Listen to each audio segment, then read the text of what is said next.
Thokbor Majak is a 7-foot freshman big who in high school blocked 14 shots in the game, and most importantly now, is an Aztec.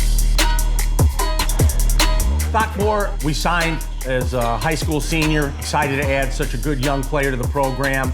And he'll be a lot like Magoon was last year, you know, thin, needing to add strength to a 7-foot frame, but we love the way he played in high school.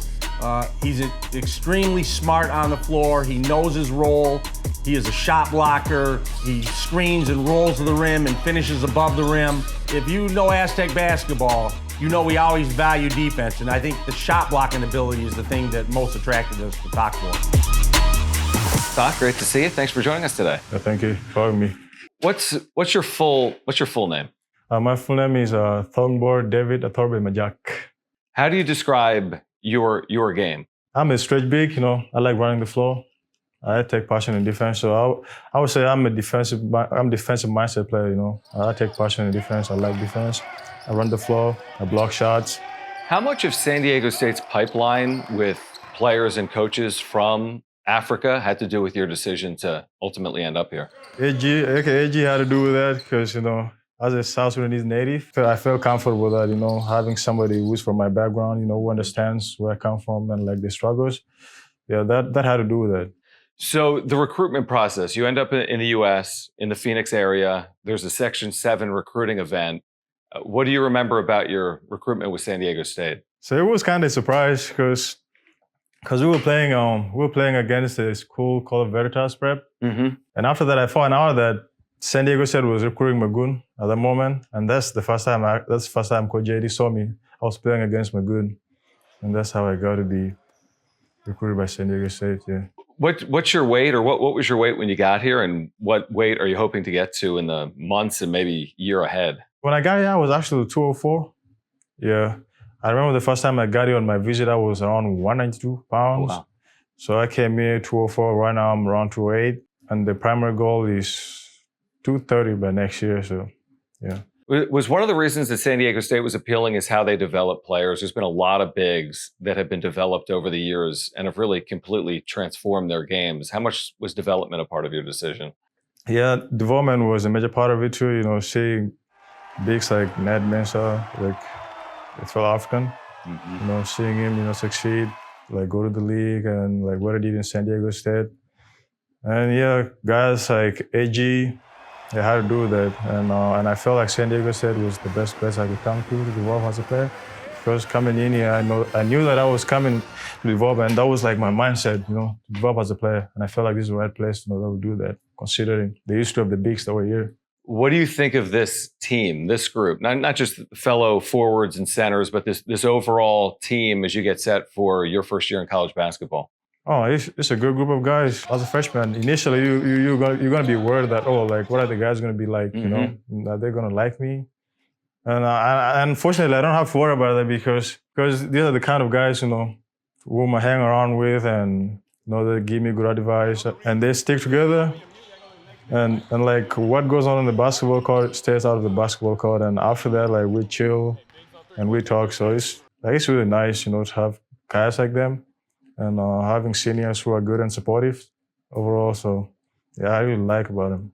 Everyone with San Diego State basketball always talks about the culture under Brian Dutcher, his players, his staff, you know, 25 years plus of culture. Coach Fisher, obviously, before Coach Dutcher. How would you describe the San Diego State basketball culture? How would I describe it? I would say that San Diego State basketball culture is like a very supportive group. Like the relationship between the coaches, you know, you don't see it anywhere. So like they have good relationship and they really care about the guys. How important has it been to you to be a part of a winning group? Like as you've come up here playing basketball since 2019, how important is winning to you personally? Winning? Oh, sure. Like, I know I like winning. There's a point in my life whereby I was playing on a team and, you know, we lost a lot of games, and I know how that felt. Actually bad, and actually being on a winning team actually pushes me, you know, to be better. And I will say that pressure to get better on the winning team, like it's what I've always desired to be, and you know, challenge myself as a player, you know, to be better. When you think about your game when you got here, and I know it's only been a couple of months, where have you already seen growth in yourself, maybe on the floor, but also off the floor? I would say that being able to let go of what I cannot control. So I think it's what I think that's part of my development I'm proud of. You know, because before when I've had a bad practice or something like that, I let it affect me the next day because I'm thinking about that. But right now I feel like make a mistake or do something wrong, I just be like, nah, whatever, next play. And I feel like that has been really important. Yeah. Is there a primary area you want to improve on over the course of the remainder of the summer and into the upcoming season? Yeah, for sure. What I would like to improve on mostly is my pace, because sometimes when I get the ball, it's like I'm really rushing, you know, and thinking about it, like coaches always tell me that you have more time than you think. So I gotta work on that, you know. When I get the ball, be comfortable, look around, breathe in, and make a good play. Yeah. What is it that you miss most about home? What I miss most about home is my grandma, mostly because I grew up with her. So from the time I lost my mom when I was a kid, so I've been living with my grandmom, and that's what I miss most about her, and like her food. Yeah. Okay, so describe that food. Like when you think about home, the type of food you can't get in America that you were able to get at home. What is that? Yeah, so I would say fish, because when I was in South Sudan, we live on the Nile River, and then I think there's a time, you know, my grandma used to prepare, you know, tilapia fish. I think you probably heard of that, and I actually miss her fish stew. I feel bad. Yeah. How important are the academics to you? Like we talked about with you know, the MBA Academy in Africa, the academic element of that. San Diego State's a great academic institution. How important are the academics to you and your family? Oh, yeah, very important, extremely important, because growing up as a kid, I've always been good in academics, and so my family always expects me to maintain a certain standard. So it doesn't matter whether I play basketball or not. You know, I got to do good in school, and so it's really an important part of my life. Doc, appreciate it. Great stuff. Welcome to the Mesa. Thanks for doing it today. Thank you.